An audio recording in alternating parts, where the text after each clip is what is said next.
పెళ్లి కాకముందే ఒక బిడ్డకి తల్లినయ్యాను అని తెలిస్తే ఈ లోకం నా శీలాన్ని గుణాన్ని శంకిస్తుంది. ఎవరు ఏమనుకున్నా పర్వాలేదు. ఈ లోకానికి భయపడి బిడ్డని వదులుకోలేను, అనాథ కానివ్వను. నా కొడుకు కర్ణుడిని నేనే పెంచుకుంటాను.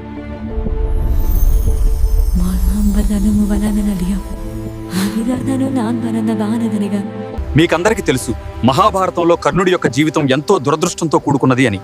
ఎక్కడికెళ్లినా అవమానాలు, ఎన్నో అవరోధాలు ఎదుర్కొన్నాడు. జీవితం మొత్తం దుఃఖమయమైంది.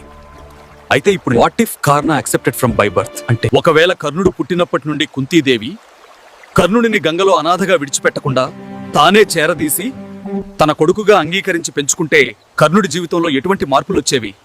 తన జీవితంలో సంతోషాలు, ఆనందాలు, ఘనతలు అసలు ఎలా ఉండబోతుంది అనేది వాట్ ఇఫ్ అనే సిరీస్ గా నేను చేయాలి అని అనుకుంటున్నాను. నచ్చితే కంటిన్యూ అని కామెంట్ చేయండి. Subscribe to Venki Nexus.